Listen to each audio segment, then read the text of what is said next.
Loud. Okay, welcome everybody to our first official lecture. It's virtual for the fall 2025 semester. We're really excited to have Fernando Luiz Lara here with us for today's lecture. He is going to be talking about counterweights to 5 centuries of Eurocentrism. We'll learn more about that shortly. I wanted to give a quick introduction. I'm going to read his bio. I want you to know a little bit more about him, and then we'll get started. So Fernando Luiz Lara is a professor of architectural history and theory at the Weizmann School of Design, University of Pennsylvania.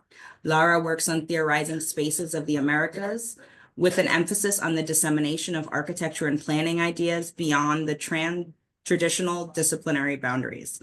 In his several publications, Professor Lara has discussed the modern and contemporary architecture of our continent, its meaning, context, and social economic insertion. His latest books include Spatial Theories of the Americas, Street Matters, Spatial Concepts for Decolonizing the Americas, Excepcionalidad del Modernismo Brasileño, and Modern Architecture in Latin America. And so really excited to have Fernando join us today. I personally have read the Spatial Theories for the Americas over the summer. I was really excited about the book. It talks about concepts that I haven't really thought about before. And so I was really grateful to sort of be able to put certain things in perspective. And Fernando, in one of our classes, we are reading some of your work as well. So hopefully we have our students that might have some questions later, I hope. Really hoped that this could have been in person, but really grateful for your time here today. So with that, I'll turn it over to you. You can share your screen and I'm gonna mute, and if you, everybody's muted, so it should be fine. Thank you so much. Thank you, Vanessa. Thank you for the invitation. I really wish I could be in Newark today. I was looking forward to visiting the Michael Graves College of Architecture, and I will tell all of you why I have this admiration for Michael Graves in a few minutes. But let me start by sharing my screen and making it full screen. Spatial Theories for the Americas is this book that I wrote basically during the pandemic from 2020 to 2022. The book was published last year, 2024. The spatial theories are a wish. I wish we had spatial theories for the Americas, but we don't. The large majority of our knowledge is borrowed from Europe or imposed from Europe. So the real focus of the book is the subtitle, Counterweights to 5 Centuries of Eurocentrism. That's the real punch of the book. And I will start with the cover of the book. This image that you see on the cover, those two persons holding a piece of rope.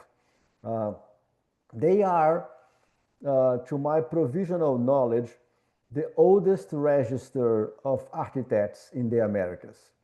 And I say provisional because I found this one, but I am sure other scholars will find older records of architects in the Americas, because we have been building here for thousands of years.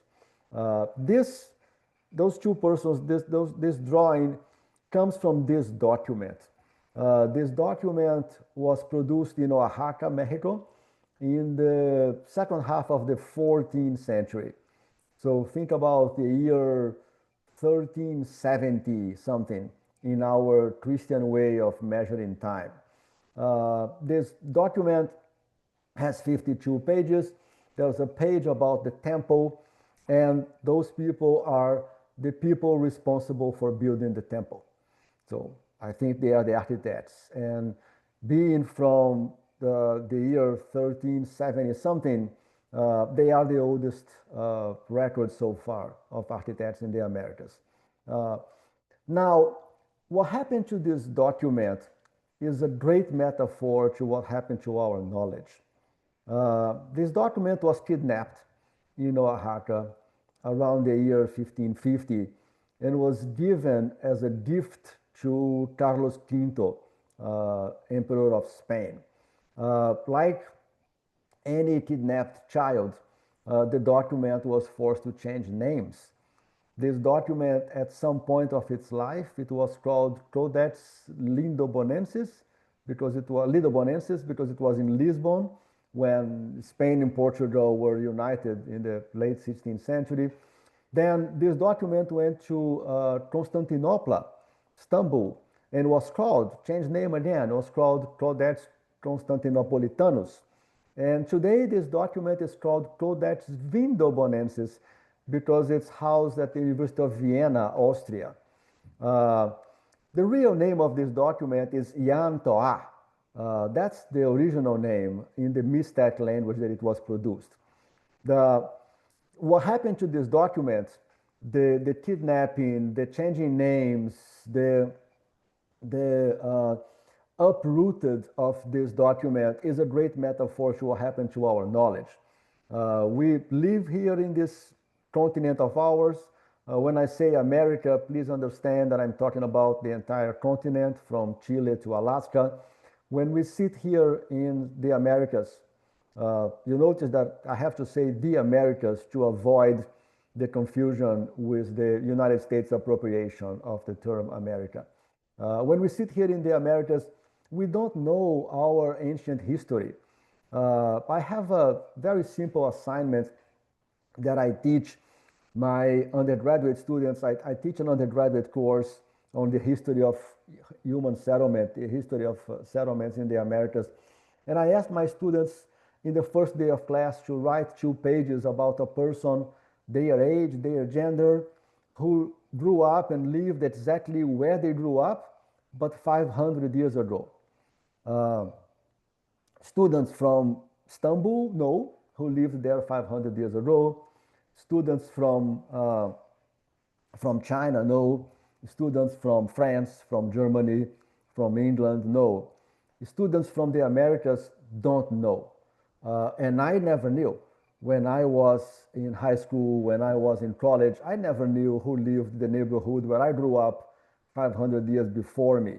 So to answer this question is why I wrote this book. But let me tell you, before I tell you about this problem of Eurocentrism and how hegemonic it is in our scholarship of architectural history theory, which is my area, let me tell you a little bit about myself and my own trajectory.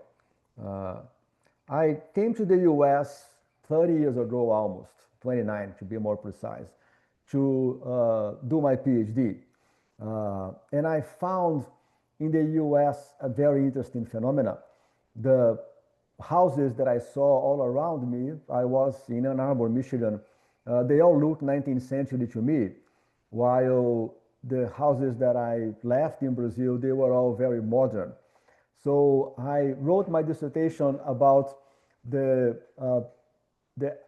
acceptance or the appropriation of modernist vocabulary in Brazil in the 1950s and 60s. And here comes my affinity with Michael Graves.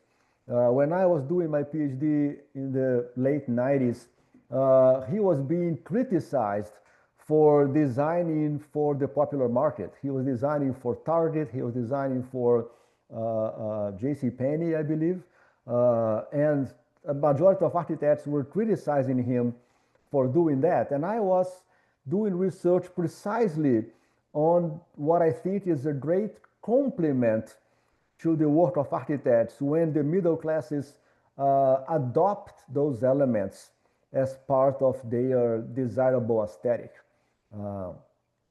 I carry that with me. After that, I moved to the University of Texas, and I taught there for 14 years. And in Texas, I turned myself from a Brazilianist to a Latin Americanist. The book, Modern Architecture in Latin America, was written by myself and Luiz.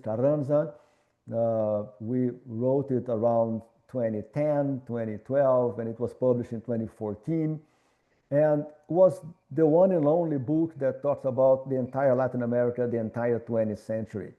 And we designed the book as a map for people. I mean, it's impossible to have everything that matters in one single book, even if it has almost 400 pages and 300 illustrations. Actually, almost 500 pages, sorry, 480 something pages and 300 illustrations. But that, to me, the book taught me a lot because I had to start thinking about the relationship between the different regions in Latin America. After the book publication, we created this exhibition that is basically this big drawing. We printed that on large format, 6 feet by 30 feet is the one that we did in several venues.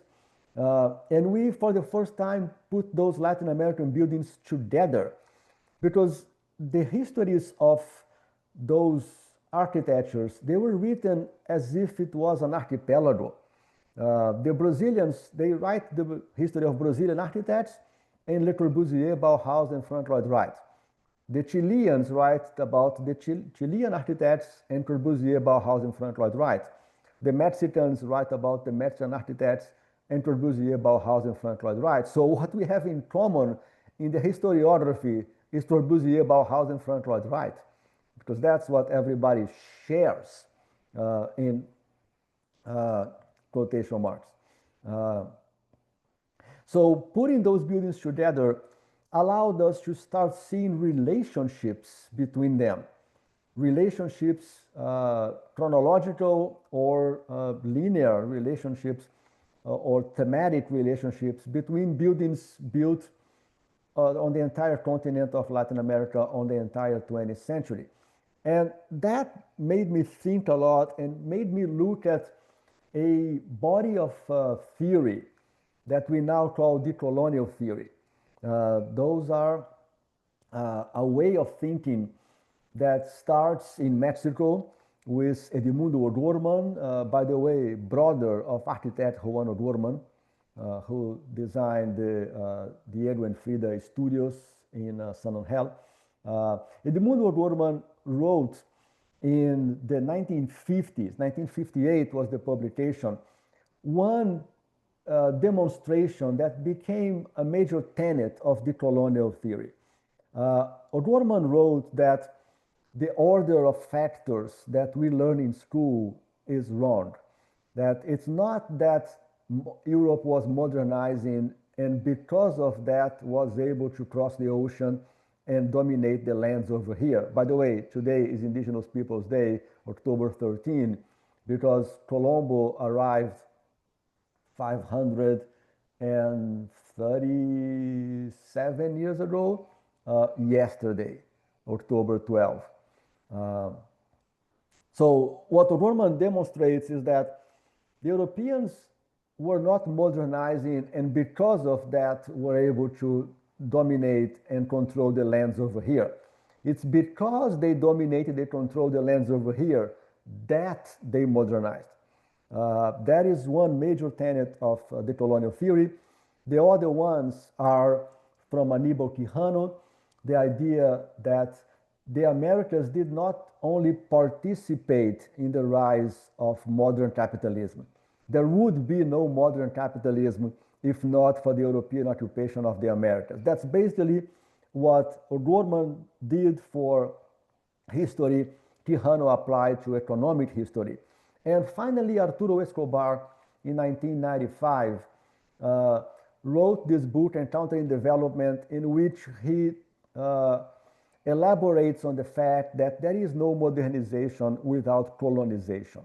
They are both sides of the same coin. You cannot modernize without colonizing. We cannot colonize without modernizing. Those three tenets completely changed the way that I think of architectural history. I organized a few events. There was one major colloquium that we did in Austin, Texas in 2020. That event allowed us to publish two books, published in 2021 and 2022. And in those books, and it's not only myself, it's a group of scholars, myself, Felipe Hernandez from Cambridge, Fernando Martinez from Buenos Aires, Ana Maria Leon from the GSD, Maria Pendas from Cornell. There's a large group of us who are engaging the rise of architecture at the same time that it's an instrument and a result of the European occupation of the Americas. So what I wrote, and this I take credit for back in 2020, was elaborating this question. What's the relationship between the rise of architecture and the colonial project? Because they were systematized at exactly the same time. And what is more and more clear to me is that what we call architecture is an instrument of colonization and the result of colonization, modernization. You can shuffle those four words any way you want: instrument, result, colonization, modernization. So instrument of modernization, yes, of course, the way we design allow us to accelerate innovation. That's the basic outcome of the way that we cut buildings into plans, elevations, and sections. But this instrument is also a result of modernization and of colonization. We tend to think that architecture is designing today what's going to be built tomorrow. So there is a temporal relationship between what we design and what is built. But it's also very much designing over there, London, what was built here in Philadelphia, where I am right now. Design over in Madrid, what was built in Puebla, or what was built in Monterrey, or what was built in Lima, Peru, or in Cordoba, Buenos Aires, you name it. So this is what I've been working for many years, and this work is inspired by this map. This map I drew many years ago, 2012, so 13 years ago. And I took the four major books that we use to teach modern architecture in English, the 20th century chapters of Klostoff, the book by Kenneth Frampton, by William Curtis, and by Jean-Louis Cohen, and I put a little dot on the map for every building they mention. And the result is very explicit. I don't need to explain that we teach the history of modern architecture as European, and at the most extensive, we teach the history of NATO. We teach the history of the North Atlantic Treaty Organization that dominated the planet since 1945 and is being dismantled in front of our very eyes today. So this is the history of architecture that we teach, and I think there's a consensus that this history is insufficient. So I've been working on this insufficiency for a while. I added a series of books that are published bilingual. We publish in English or Portuguese or English and Spanish because we want this dialogue of the Americas to go on.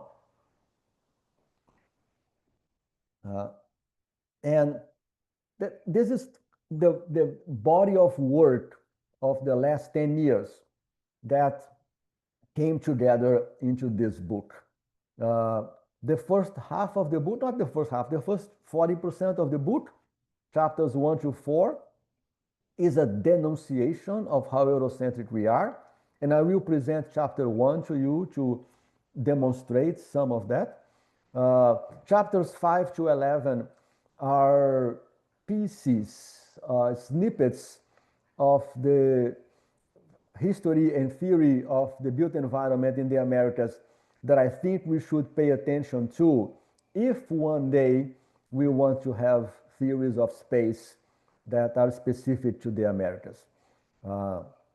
Many issues that are specific to us, like the erasure of our pre-Columbian Native American knowledge, the scar of slavery that we have in our continent that is also part of the modernization, colonization process. What's the result of that? The experimentations of the 19th century after most nations became independent, the 20th century responses, the issue of the vernacular, that I bring my own work from the vernacular modernism of Brazil together with Denise Stott Brown in Las Vegas. The theories of the late 20th century, Cepal, liberation theology, pedagogy of the oppressed of Paulo Freire, and then the final chapter in which I discuss why I am bothered by the term informal to discuss self-built homes. I prefer to call them undrawn because they do have form. They are not informal, they have form. And we can discuss and systematize and understand the elements of that form.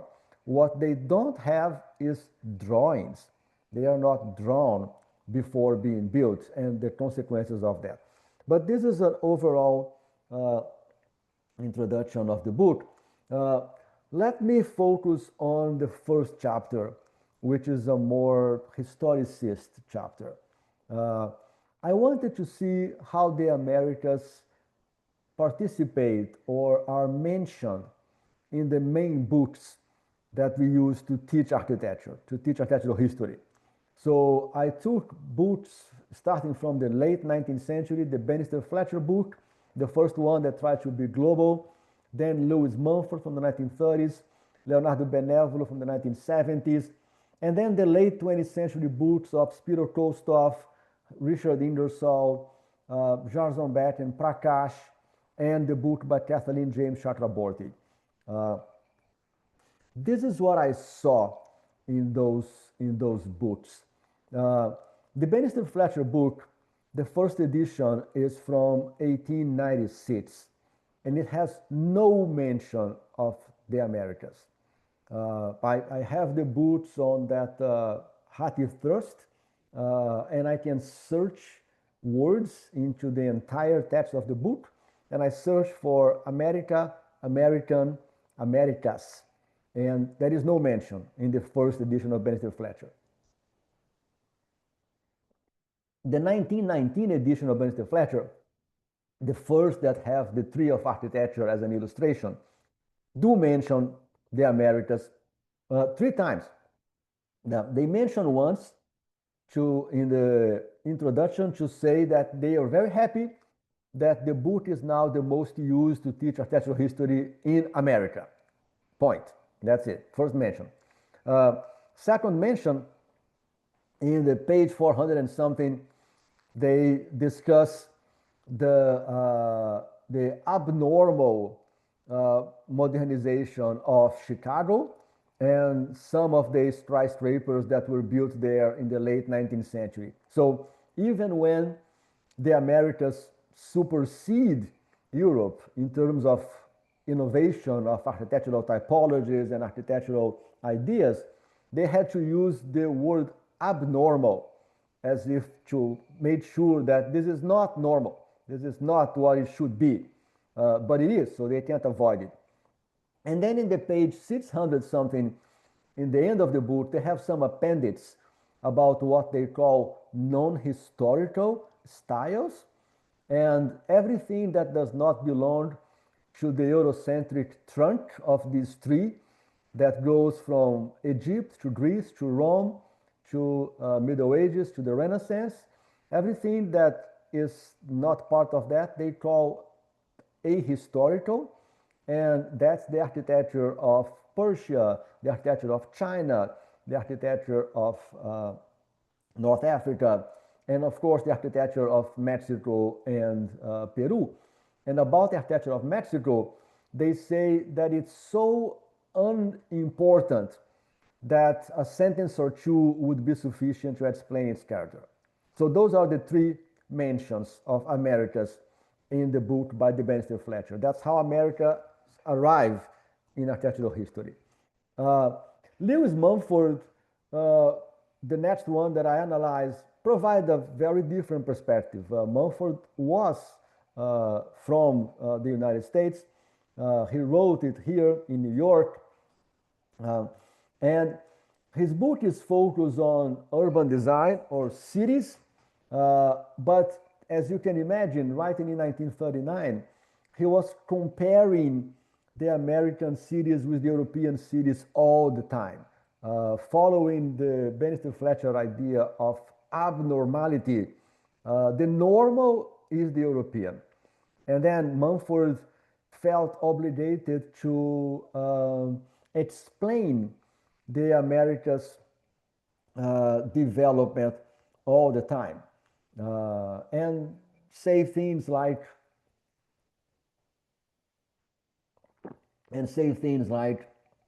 that were very common in our literature, that the American cities of the 18th and 19th century were very democratic, uh, as if by allowing white men to vote makes the entire city democratic. So when you say that a city of the 19th century was democratic, what you're saying is that your idea of democracy is reduced to the ones who had any voting rights in the 19th century.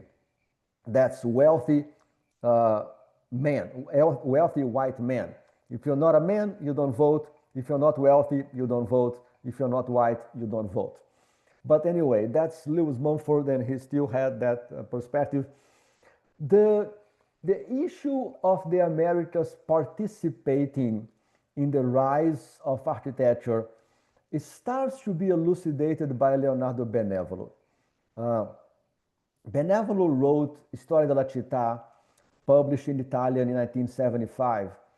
Uh, but in the book itself, there's no mention of how the Americas participated in the rise of architecture.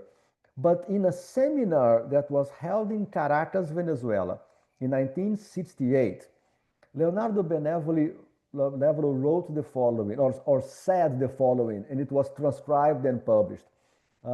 He said that the real Renaissance cities were built in the Americas. There was no Renaissance urbanism in Europe. Renaissance urbanism was built in the Americas in the 16th century as part of the colonial project. Uh, Benevolo said that in Caracas or wrote a paper, we don't know, but he did not include that in his canonical book of 1975. In fact, it took 30 years for the seminar of 1968 to be published. It was published in the Dominican Republic in 1998. And I only know about this acknowledgement of Benevolo towards the urban Renaissance uh, cities of the Americas because somebody took the transcriptions of the seminar from 1968 and published it 30 years later. That's the first mention. The second mention comes on Spiro Kostof. Kostof really made an effort to expand the scope of what was called global history of architecture. For instance, he doesn't call the history of architecture, he doesn't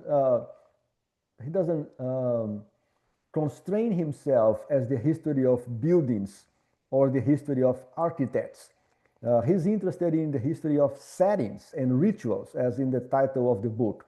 And he really made an effort. And when it comes to understanding the role of the Americas in the rise of architecture, Kostof left a few clues for us to follow. There is a chapter about the colonization of the Americas in which Kostof says the 16th century gave us two major transformations. One was the rediscovery of the classical past that we call Renaissance. The other was the European colonization of the Americas. Those are the two major events of the 16th century. Okay, But in the same page, and that alone was more than anybody else said before Kostoff. In the same page, a few paragraphs below, Kostoff goes back to his Eurocentric perspective and says, the encounter with the Americas could have changed the mentality of European architecture. It did not, according to Kostoff. It only enriched the Europeans in the material sense. So basically, he's saying only gold and silver uh, went from the Americas to Europe. No ideas crossed the ocean. That's what he's basically saying. Uh, the whole decolonial theory is very much a strong response and in opposition to that. If you read Walter Mignolo, Enrique Dussel, Arturo Escobar, Ramon Rosforgel, Sylvia, Sylvia Winter, I forgot the name, the first name of the Bolivian Cusicanqui, Denise Ferreira da Silva, all of them show a huge number and variety of concepts from the Americas that went to Europe, to the point that 2 or 3 years ago, I didn't have the chance to include much of that in this book because it was almost already written and in production. But the book by David Wendrow and David Graeber, The Dawn of Everything, uh, demonstrates and discusses the fact that the whole European Enlightenment project of the 18th century was developed in response to what they call an indigenous critique. So Native Americans from the Great Lakes, they were in contact with the French traders in the area of Quebec, Michigan, Wisconsin, some parts of Illinois, the Toronto.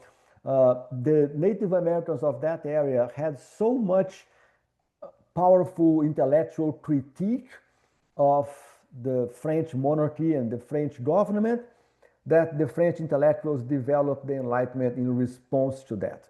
That's Graeber and Wendrow, 2023, I believe, the year that they published The Dawn of Everything.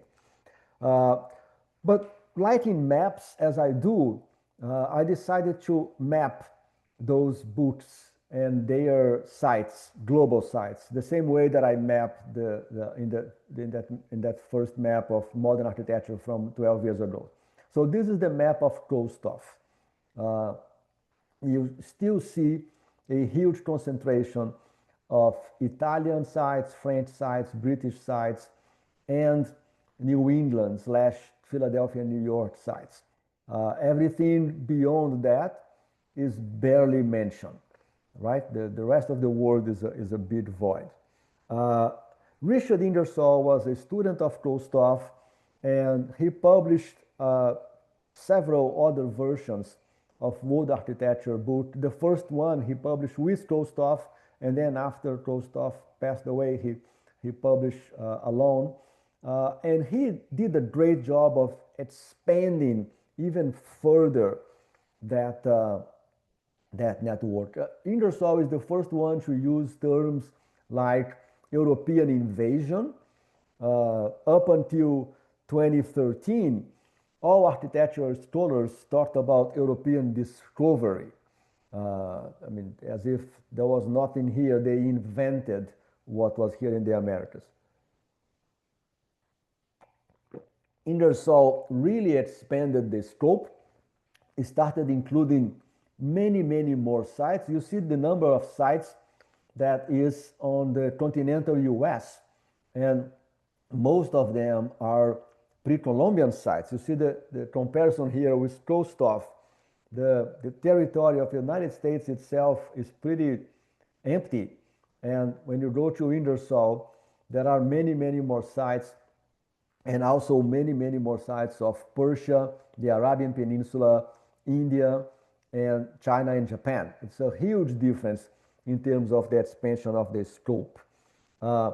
The next book is the book by Jarzombek and Prakash, illustrated by Francis Ching. And this book is sometimes criticized by scholars like architectural historians because it's focused on undergraduates. The book has as much space for illustrations as it has for text. So it has uh, more illustration than text, but it's a really good introduction to those global issues. And I have to highlight also the leadership of Mark Jarzombek at MIT with this project that he calls GAHTC, Global Architectural History Teaching Collaborative. Anybody can register on the GAHTC website and download hundreds of lectures that are there available. If you want to learn about architecture of Vietnam or architecture of Morocco or architecture of uh, let me think about Thailand. There are several lectures there all over the globe on this repository that the MIT people developed with Mellon Foundation grants.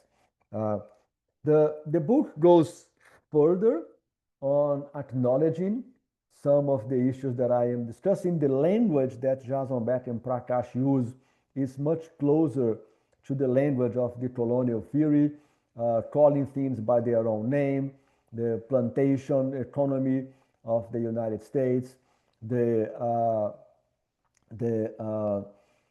genocide of the Native Americans, the occupation of the land, the problematic issue of the grid, and how the orthogonal grid was used to dispossess and monetize land, taking away community ownership, etc. It's all there. It's very much a 21st century narrative. Now, there is a problem that I see on those books. And I like numbers, so I translated this problem in numerical terms. The majority of this global expansion that we see happening in architectural history happens in pre-modern times. So the expansion is ancient expansion, is not modern expansion. I'll give you the numbers. Kostoff mentioned some 50, 50 sites about the Americas. Ingersoll mentioned some. Sorry, my bad. I'm wrong with the numbers here. Kostoff mentioned some 25 sites about the Americas. Ingersoll mentions 72, and Jarzombek and Prakash mentions 80. So it's a change of like 5 times. So the latest book by Jarzombek and Prakash discusses 5 times more sites in the Americas than Kostoff. But the large majority of this expansion is pre-modern. When you look at buildings after 1492, the expansion is only like 15% or 50%. So it goes from 10 sites discussed by Kostoff to 15 sites discussed by Jarzombek and Prakash. So what I'm saying here is that we found a consensus in architectural history that we need to expand our knowledge base and include more of the planet. But this inclusion has open space only for the very far away past.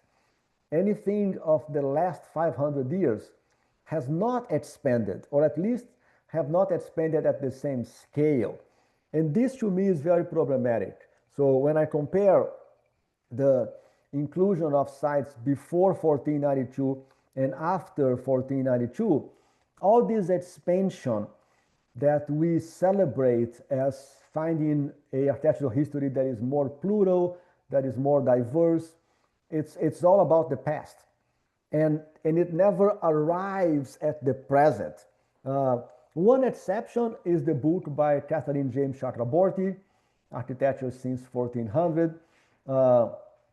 Kathleen is an American. She was educated here in the United States and is a woman, the only woman on this list of scholars that I mentioned before. And she, for instance, she starts her book by comparing a mosque in Azerbaijan from the 1400s to Lina Bobardi's Casa de Vidro in São Paulo from 1949. So just by starting the book with that comparison, she has a whole chapter on the Inca architecture. She has a whole chapter on Aztec, Toltec, Olmec architecture in Mexico. So she really shuffles the space dedicated to ancient architecture and to a more geographically diverse architecture.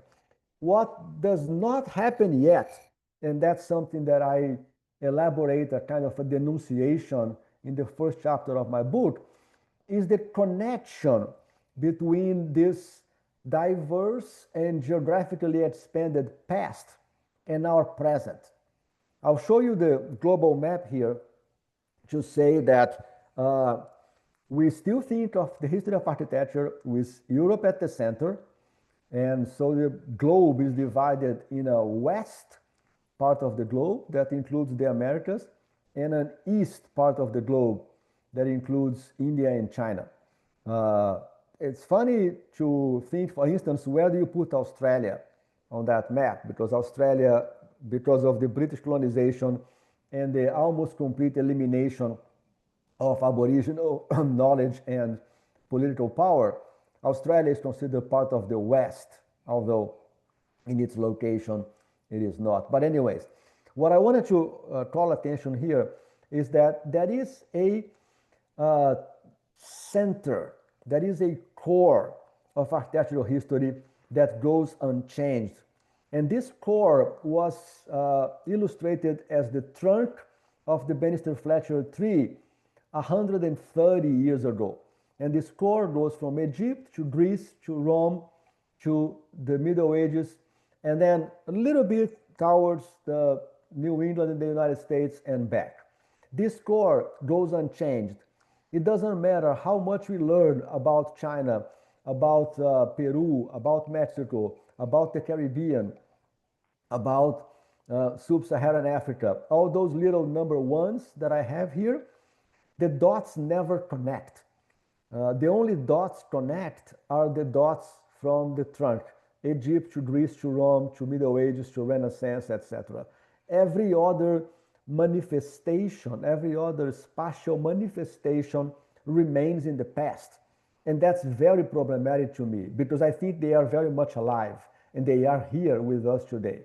So we don't have these other lines that stitch those diverse manifestations of architecture together. Also, it's very important to me to discuss how arbitrary the idea of north and south is.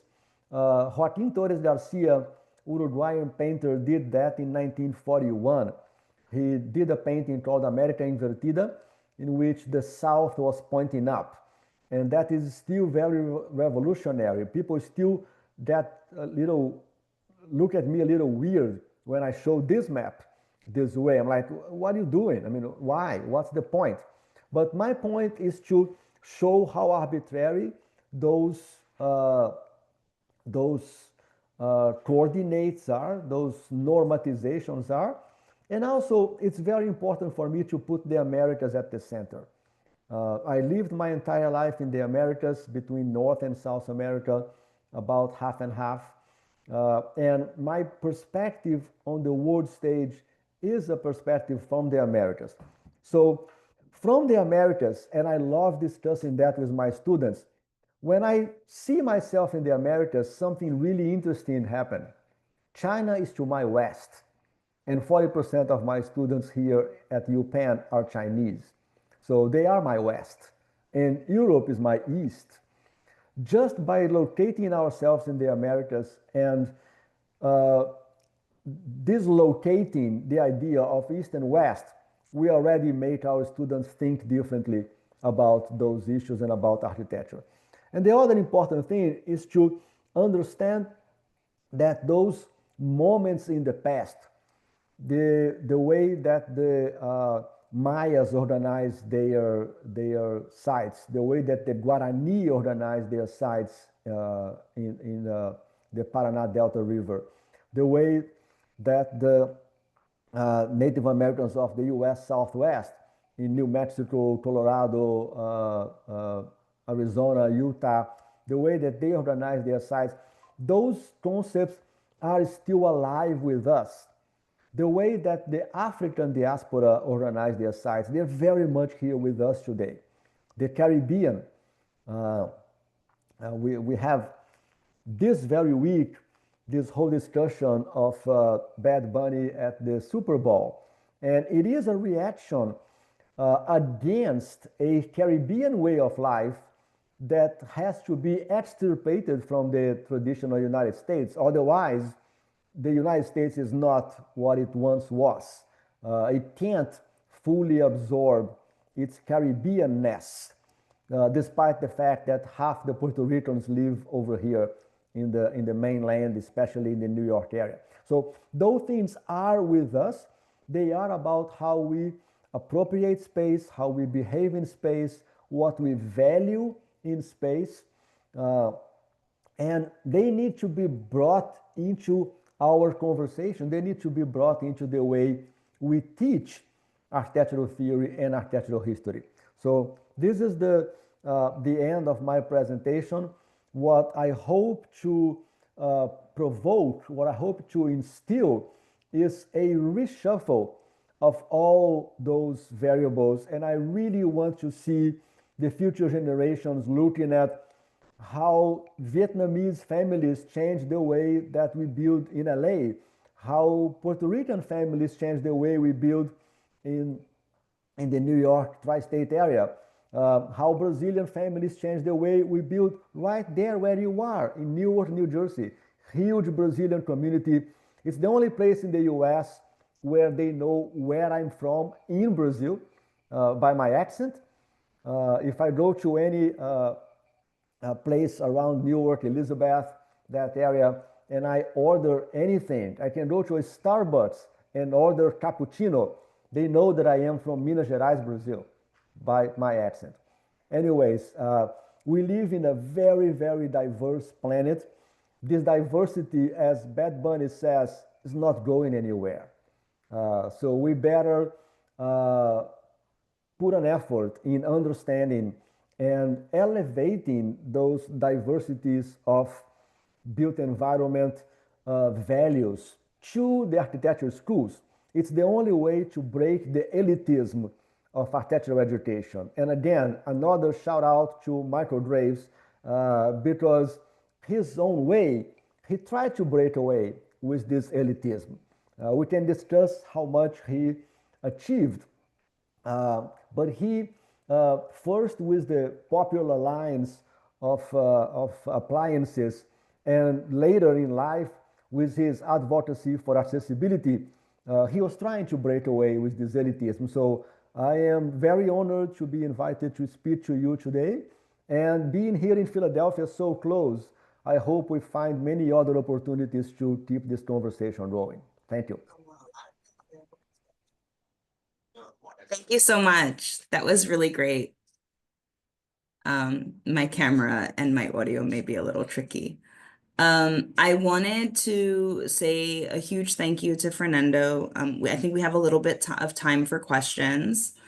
I would ask if somebody has a question, maybe you can put your camera on and unmute yourself. Since he's not sharing anymore, it'd be great to see some faces since we're not in person. Does anybody have any questions? Dean Money. Fernando, first, thank you so much for a wonderful lecture, and we will be sure to invite you in person to visit our college. It would be a most welcome guest to have. I have to say, there's something wonderfully poetic for me about you being at Penn, because it seems to me there have been a couple of people at Penn and maybe others who've made us think much more broadly about architecture and its relation to the world around us. And I'm thinking of Louis Kahn and Robert Venturi. And you're doing that now as well. So that's just, I think, a wonderful circumstance that you are there and you're close to us. I think this is a subject that's dear to my heart, and it goes back to the time I was a graduate student at Princeton and taking a course on Renaissance treatises with David Coffin. And at one point, one of the members of the art history student body, PhD student, actually came in and posted the idea that the Renaissance was a fiction. And it was created largely through the treatises that were written in Italy primarily, and then in France as well. But if you looked more deeply at the architecture that was created, particularly in Spain, you understood how much broader the discussion was about architecture in the 14th, 15th, 16th, and 17th centuries. And so for 40 years, that's sort of been in the background for me. And now to hear you talk about the breadth that really is out there that we have not systematically been looking at is really been quite wonderful. So thank you so much for this really marvelous talk. And again, I look forward to welcoming you to the campus soon. Thank you, David. I really look forward to being there. Any questions from the students? From my class or another class?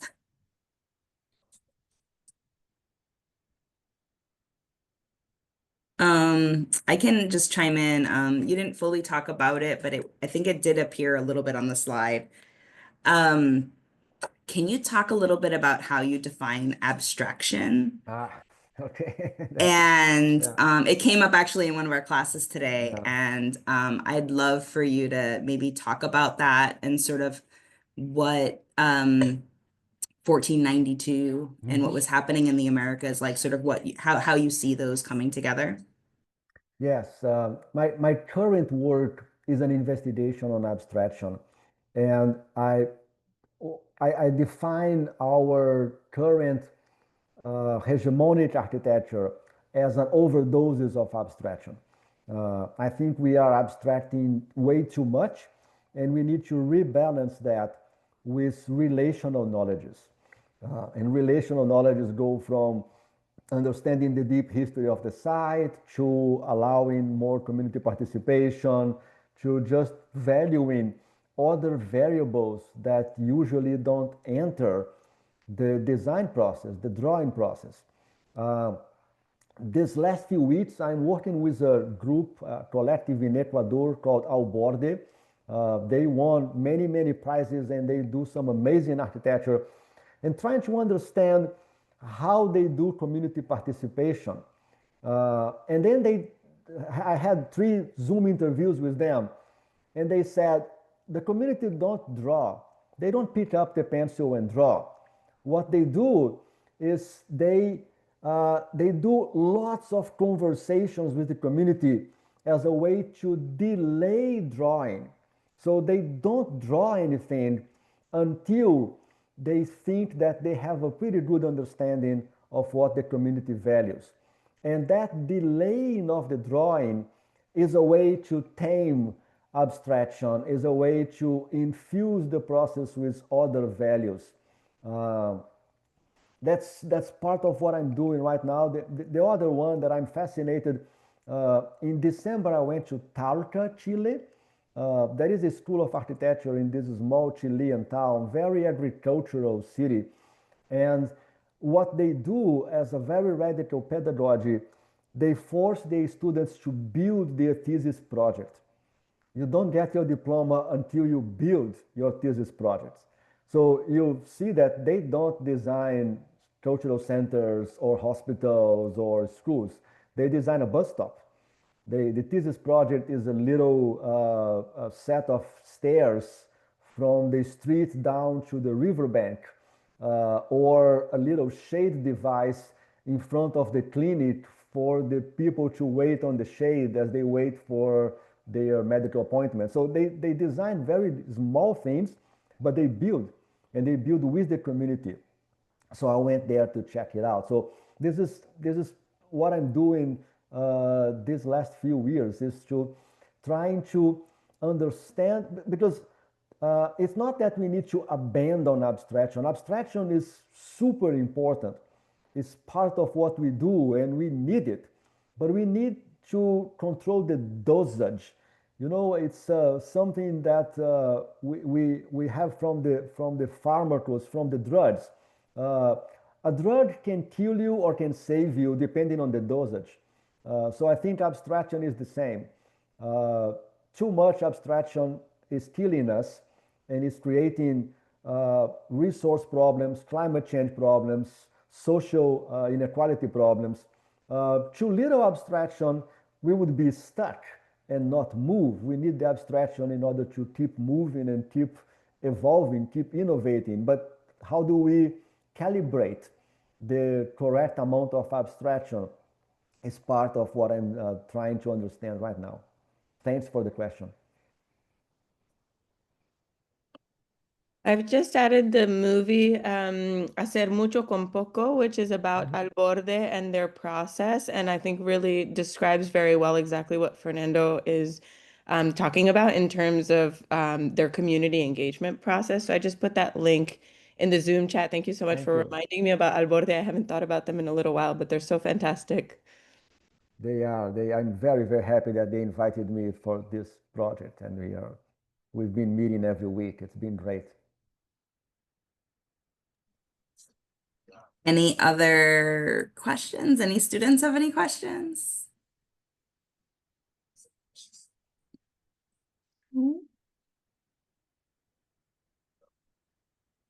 Okay. Well, Fernando, thank you so much. I do hope we get you on campus soon.